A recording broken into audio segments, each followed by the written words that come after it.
Sejam muito bem-vindos, leitoras e leitores assíduos, tudo bem? Eu me chamo Monique Machado e começo agora do livro Não Me Livro. Muito bem, estamos aí em mais um episódio do Leitura Finalizada. Isso quer dizer que mais um livro foi lido, mais um livro saiu da estante e mais um livro para a gente resenhar por aqui pelo podcast. Dessa vez eu trago para vocês o livro da Rita Lee, Outra Autobiografia. Ai, gente, eu nem sei por onde começar.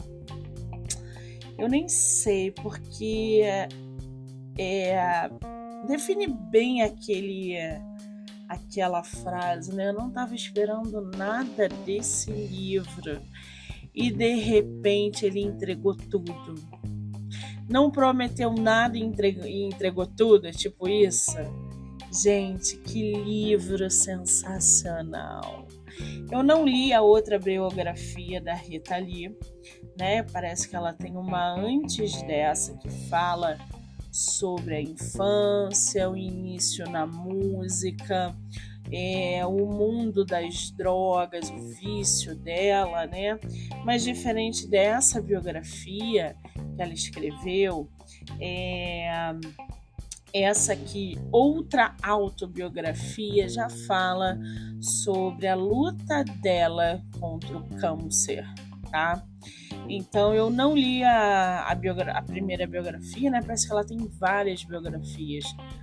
Mas eu confesso que eu tô agora enlouquecida para ler a biografia da infância e da juventude dela até o vício em drogas, enfim. Bom,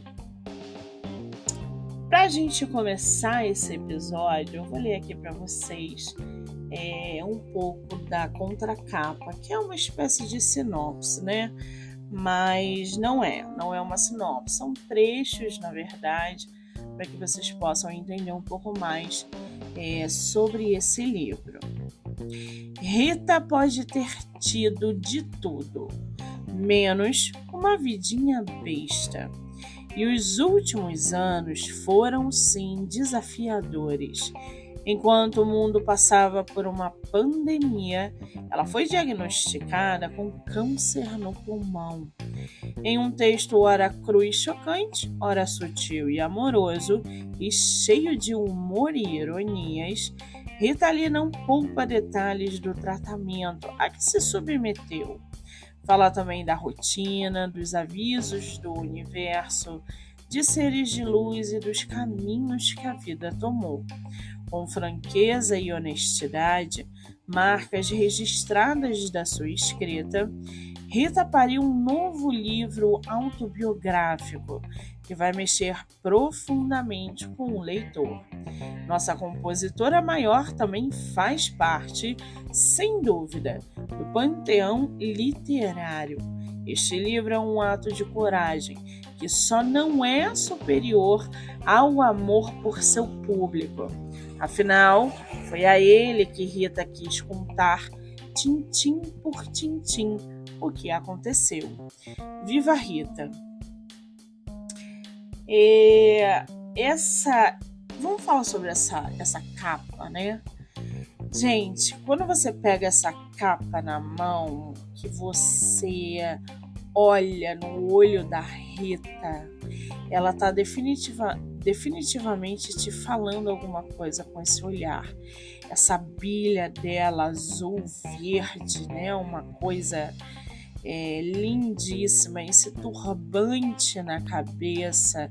Então ela te olha fixamente, como se perguntasse: ei, e você? Já agradeceu hoje? Já acordou para respirar por hoje? Qual vai ser? Então, e esse rosa do Rita Lee, que super combinou com esse turbante. Essa capa está magnífica.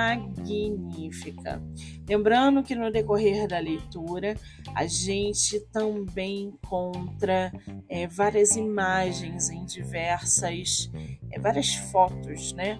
Em diversas ocasiões dela durante o tratamento. Então tem foto dela no sótão, por exemplo, dias depois que ela recebeu o diagnóstico do câncer, né? Esse sótão que é cheio de... Ela era acumuladora. Tem outras fotos ali, inclusive ela com a máscara Leonor, que foi a máscara que acompanhou a Rita nas primeiras sessões de radioterapia. Tem fotos dela gravando um clipe na garagem de casa, no quintal de casa, né? Após ela começar a fazer a quimioterapia. Tem fotos dela careca, dela ter raspado a foto. Algumas fotos bem impactantes no decorrer da leitura, porque ela mostra, né, todo esse processo. Ela chegou a pesar 38 quilos, gente. Então, assim, foi bem doído. Deixa eu beber um pouquinho aqui. Que hoje é domingo, a gente pode tomar um negocinho, né? Enquanto a gente grava. E foi bem doído, assim. Na verdade, a Rita Lee, ela conta nesse livro de maneira muito icônica, irônica, engraçada, com muito bom humor, né? Esse processo da quimioterapia, da radioterapia, de como ela encarou ali as adversidades diárias, desde do começo da químio, a raspar a cabeça, ter enfermeiras dentro de casa, ter acesso aos melhores médicos do país. E no meio de uma pandemia, onde ela faz altas críticas ao governo Bolsonaro, inclusive, abrindo um parênteses aqui, ela repudiava tanto o Bolsonaro e a sua família por tudo que eles fizeram na pandemia, com razão. Ela nomeou os tumores dela, o maior que ela tinha, como Bolsonaro, né? Ela usa um outro nome ali, mas é Bolsonaro, e os outros é a família que ela fala. Então isso também me faz crer que não houve um rebuliço por causa desse livro, porque ela faz críticas ali, ela não mede esforços e não priva palavras para falar o que ela pensa sobre o Bolsonaro e tudo que ele fez na pandemia, e que estava realmente assim afundando todo o país. Então agora eu entendo porque que não houve um tititi por causa desse livro quando a gente encontra essas críticas. É porque nenhum Bolsonaro, obviamente, nenhum bolsominion lê livros, né? Porque se eles lessem livros, eles colocariam a Rita literalmente, independente do câncer ou não, na fogueira. É porque essa corja não lê mesmo, então é por isso que não houve um mimimi quando a gente se depara com críticas ferrenhas da nossa autora, da nossa compositora, da nossa cantora, a família, né? A não ser os nomes que ela colocou nos tumores dela. Então ela faz isso com muita graça, né? Ela lida com isso com muita graça. O câncer para ela é algo que ela sabe que vai, mesmo que vá embora, ele vai voltar como voltou, né? E ela passa por esses processos quimioterápicos, de radioterapia também, com muita graça, dizendo que, pô, cara, eu era linda e nananã, e de repente eu pareço um frango, todo depenado. Eu me olho no espelho e não me reconheço, porque eu tô pesando 38 quilos. E ela vai jogando com a situação de uma forma muito leve. E ela consegue passar isso para os leitores, essa sutileza, esse lado positivo de encarar esse câncer, né? Essa doença maldita, como ela se refere o tempo todo, para os leitores. Então, é uma leitura que vale muito a pena. Não é cansativo, não foca literalmente no lado ruim da doença. Então, eu não quero ler Rita Lee por causa, né? Ela vai falar muito sobre o câncer. Não é para esse lado. O livro dela, essa outra autobiografia, né? Fala justamente como que a vida mudou diante do tratamento e como as pessoas influenciaram positivamente durante todo esse processo. A Rita, ela morava, né, no meio do mato, como ela gosta de dizer, perto da natureza. Ela era vegetariana, vegana, né? Eu não lembro se ela chega a ser vegana, mas parece que ela não come nenhum tipo de carne, frango, peixe, nada disso. Ela é muito adepta aos animais, isso fica muito claro. Ela tem cachorro em casa, ela tem gato, ela tem passarinho, ela alimenta os macaquinhos na varanda dela. Ela mora perto da natureza, a sala dela é aberta para um lindo jardim, para uma linda floresta, né, como ela fala. Ela tem no jardim dela outros bichos. Então essa conectividade que ela tem com a natureza, que ela tem com os animais, é muito forte na vida dela. Tanto é que quando ela contrata 2 enfermeiras para estarem com ela 24 horas, e quando ela acaba de chegar da quimioterapia, ela se joga no chão para abraçar os cachorros, e os cachorros lambem ela. E as enfermeiras ficam enlouquecidas, porque aquilo não poderia, por causa de bactéria, por causa de alguma doença que possa estar ali passando. E ela diz: eu nem me incomodo, eu deito mesmo ali. E elas ficaram me olhando horrorizadas, mas eu não tô nem aí, eu não vou deixar de beijar os meus bichos. A Rita, ela sempre foi dependente de cigarro, né? Ela usou outras drogas. Parece que ela vem falando isso numa outra biografia que eu pretendo ler e trazer aqui para vocês. Mas nessa especificamente, ela não fala sobre drogas pesadas, né? Cocaína, êxtase, sei lá mais o que ela usou. Mas nesse livro ela traz o cigarro. E o cigarro, ela precisou parar ela fumou a vida inteira. A mãe dela morreu de câncer, né? E ela fumou a vida inteira. E ela fumava 5 maços por dia de cigarro. É uma loucura, né? E ela fala que essa dependência do cigarro é uma das coisas mais difíceis que ela já fez na vida. Que foi parar, que foi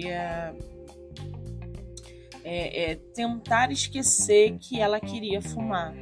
E aí taca-lhe bala para dentro.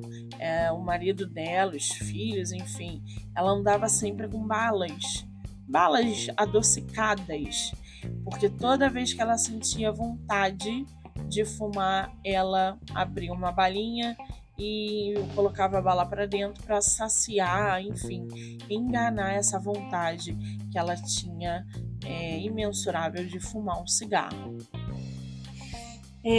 Durante a leitura a gente tem um outro personagem, né, que ela coloca ali, que é como um fantasminha, que parece que acompanhou ela na outra biografia, né, na primeira biografia, e ele vai tipo como um amuleto falando para ela: ô Rita, você se esqueceu que naquele show de não sei o que lá, ele vai, é como se ele acompanhasse a nossa autora na descrição, na narrativa do livro.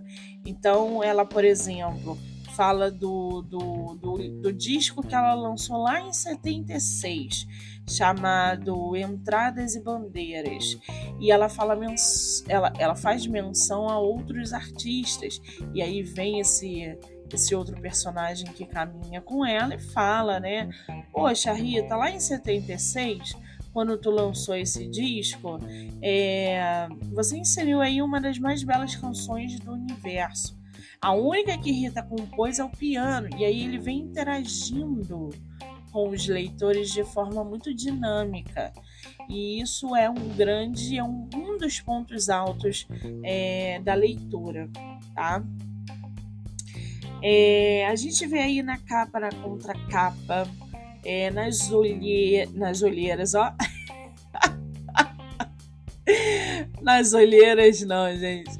Nas orelhas, fotos dela, inclusive, dela com a peruca de... ai, meu Deus, de pérolas, tá? Que foi feito aí pelo Valério Araújo, que é uma sessão de fotos que aconteceu na garagem da casa dela, e essa peruca de pérolas, que é o que marca esse livro bastante, né?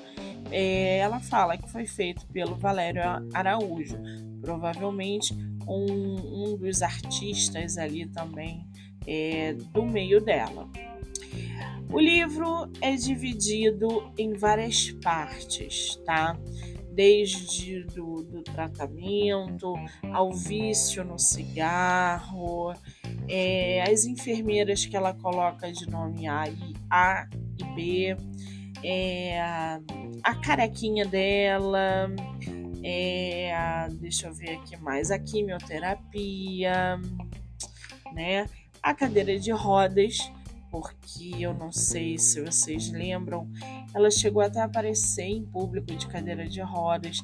Ela estava muito fraca, chegou no momento que ela falou que, olha, o fisioterapeuta ia na minha casa para fortalecer os músculos das minhas pernas, a coxa, a panturrilha. Foi ali que eu vi que eu não tinha mais força para ficar em pé e a cadeira de rodas surgiu. Então ela fala, né, que essa cadeira de rodas, e foi assim que ela virou cadeirante.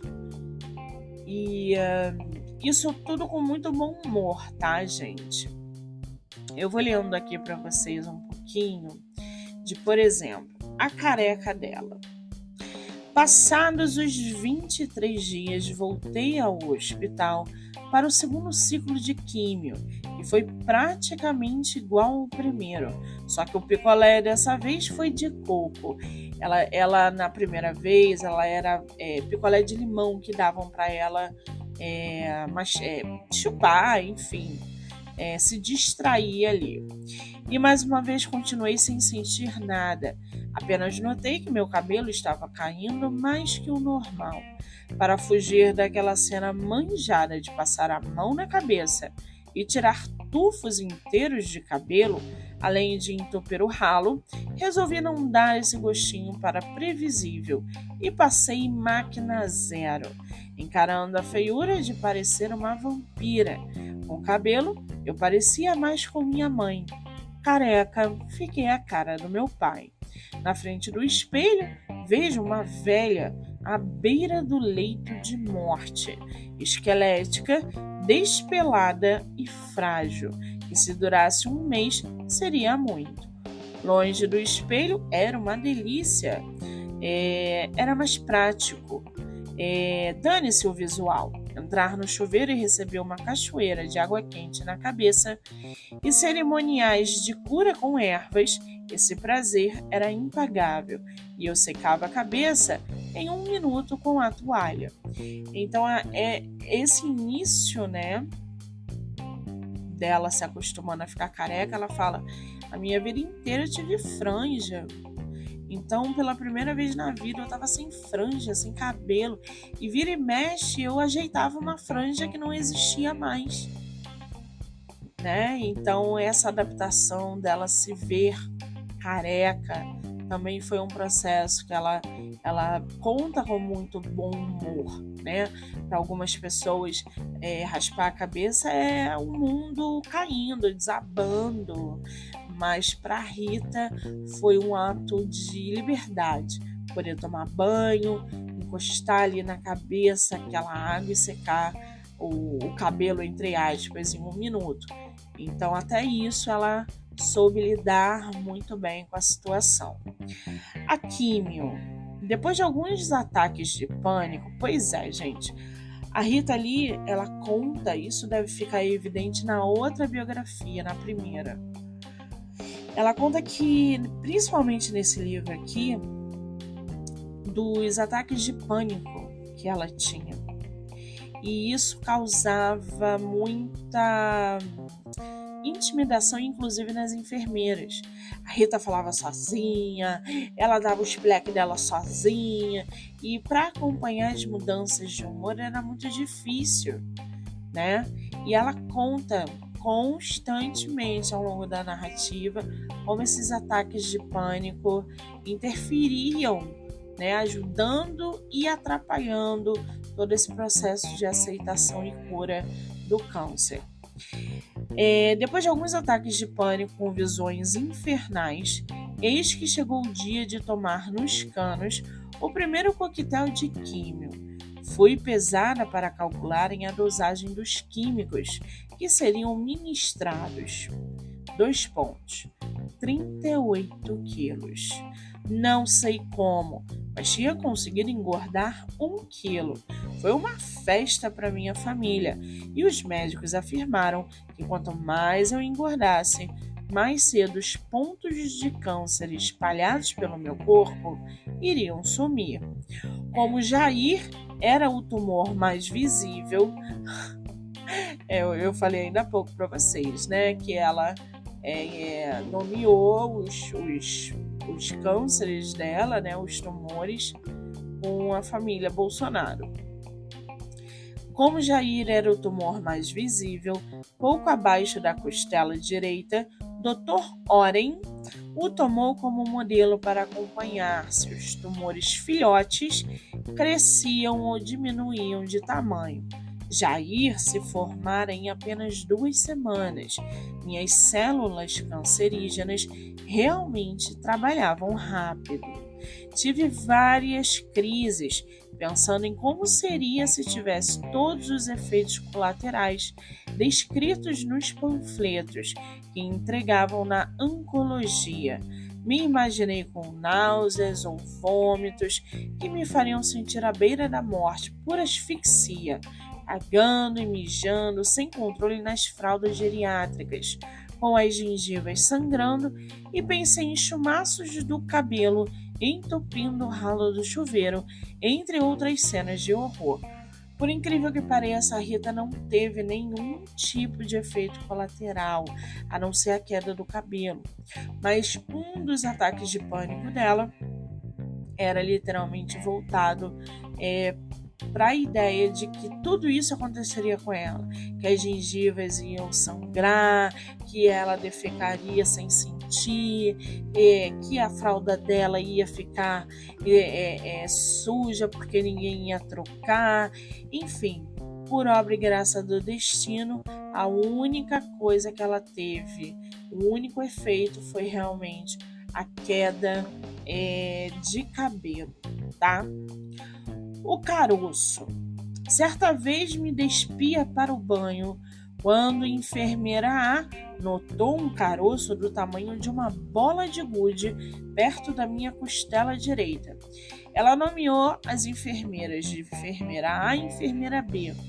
Depois ela dispensou a enfermeira B e ela ficou somente com a enfermeira A até o final. E aí ela dá o nome da enfermeira no final do livro, tá? Mas ao longo da narrativa a gente tem a referência de enfermeira A e enfermeira B, tá? O médico examinou e pediu um PET scan, que deve ser um exame, né? Foi então que se constatou que além do caroço na barriga, eu tinha mais pontos pelo corpo do mesmo tipo de câncer, ou seja, o câncer estava se espalhando rapidamente, não só pelo pulmão, mas em diversas partes do corpo físico da Rita Lee. Esse caroço era o maior de todos os encontrados, e a cada consulta com o Dr. Oren media seu crescimento. passamos a chamar o quisto cancerígeno de Jair, em homenagem ao maior inimigo do Brasil no momento. A ideia era que só a químio daria conta. Os outros pontos eram menores que Jair. Então, se conseguíssemos o impeachment dele, os filhos, entre aspas, também sumiriam do mapa. Vocês conseguem entender que ela faz uma grande metáfora desse câncer, né? Para o que ela estava vivenciando, todos nós vivenciando ao longo da pandemia. O Jair definitivamente, ou o Jair Bolsonaro, era o câncer do Brasil, né? Então, ela diz aqui, se conseguíssemos o impeachment dele, os filhos também sumiriam do mapa. Isso na doença dela, que retratava muito a atual situação política que vivemos, né? Então, assim, até isso ela leva com muito humor, com muita graça. É inteligentíssima. Isso me fez levar a sério a químio e passei a invocar força para os soldados da luz curadora que enfrentariam os inimigos mocoseados dentro de mim. Esses soldados da luz que ela fala andam com ela constantemente, tá? Então ela tem relatos de espíritos ali da luz, né, evoluídos, que ela fala que estão com ela o tempo todo durante o processo da químio e da radioterapia. Bom, tem um negocinho aqui que eu queria mostrar para vocês, que eu morri de rir, que eu não aguento, gente, que foi uma tacada de mestre. Ela recebia muitos bilhetes, tá? Muitas cartas de fãs, de admiradores, de pessoas do grupo LGBTQIA+, porque viam nas músicas da Rita Lee um conforto, principalmente quem sofria de preconceito, né? Dentro de casa, homofobia, entre outras coisas. E ela conta que ela recebia muitas cartas, muitos bilhetes, agradecendo, dando força, com mensagens positivas. E um deles, um fã, mandou uma carta, não, um bilhete para ela, dizendo o seguinte: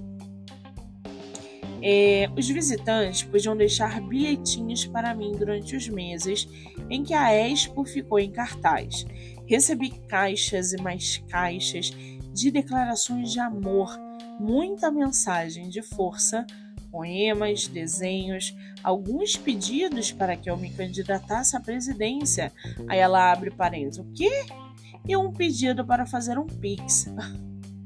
Aí ela lembra, tinha a mensagem de um fã que disse ter lambido a minha roupa. Fofo, mas para que lamber uma roupa minha? E aí tem um personagem, né, que eu falei para vocês que acompanham a narrativa, que ele se mete na escrita. E ele fala assim, ora, Rita, vai se fazer de desentendida ou vai se lembrar de que você mesma lambeu no fim dos anos 60 a maçaneta da gravadora Apple, lá na Inglaterra, onde os Beatles tinham colocado a mão. E aí é como se fosse um chamado para ela, né? Chamando a atenção dela. Aí ela continua, justo. Mas também queria dizer que amei os desenhos das crianças. Alguns me pintaram de super heroína dos animais. Aí ela vai e lembra, né? Ai, gente, recebi um pedido também de casamento de um jovem gay. Super dei valor. Aí ela transcreve, né, o personagem. Transcreva aqui o pedido. Abre aspas. Quero me casar com você. Lavo, passo e faço comida. Só não garanto ereção porque sou gay. Mas você pode me comer se quiser. Eu adorei, gente. Adorei esse recado que ela recebeu. Muito original, né? deixa eu beber mais um negócio aqui que eu falo pra caramba, gente.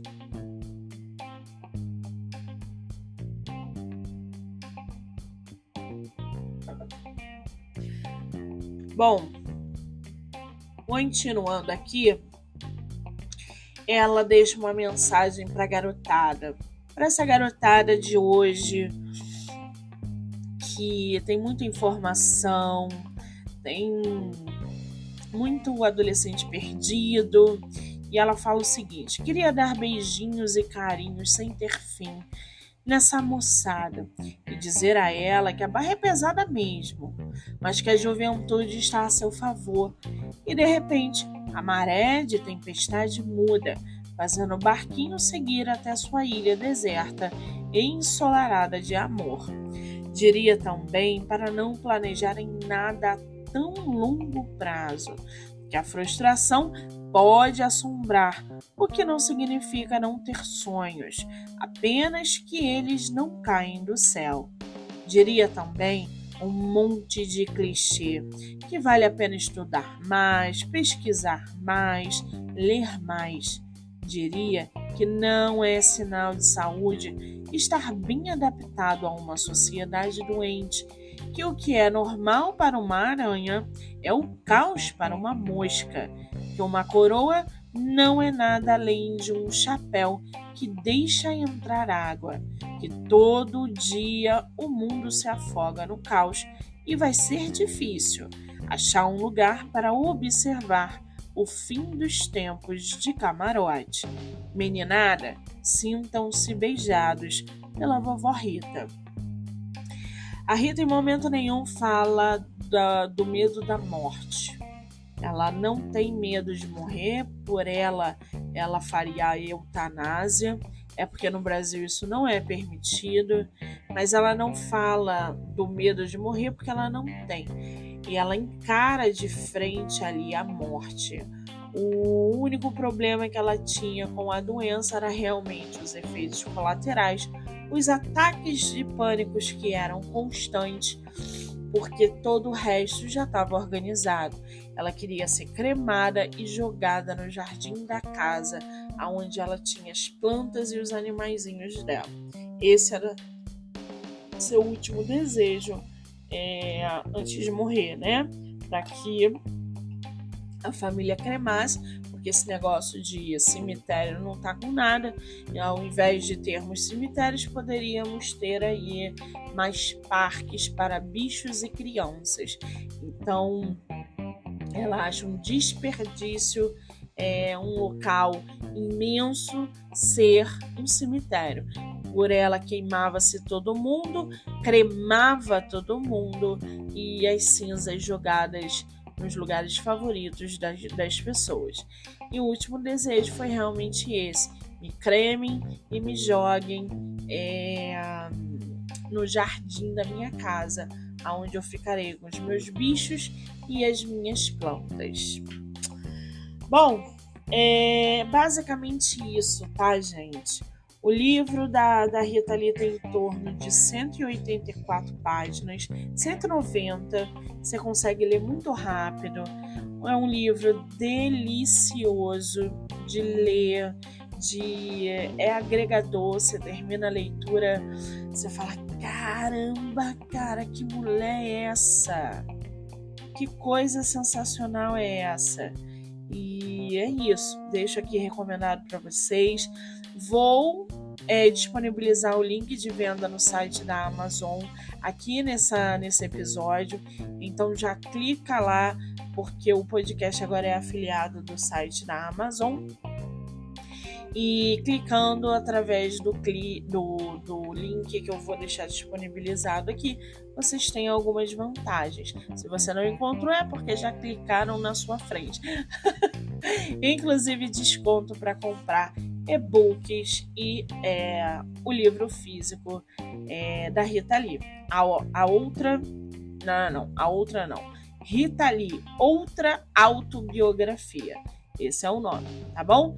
Já me segue lá no MoniqueMM18, porque amanhã começa mais uma semana com entrevistas literárias Ou seja, muitos autores nacionais participando do projeto, vindo para o canal para divulgar livro, falar de literatura, criação de personagem, projetos futuros, entre outras coisas. Então eu espero vocês no Monique MM18. Tá bom, queridos? E não deixem de dar o estrelinha aqui no Spotify. É muito importante também. Quero agradecer a todo mundo que ficou aqui comigo até agora, que vai ouvir depois, e dizer que em breve eu volto com mais resenha literária. Obrigada, um beijo.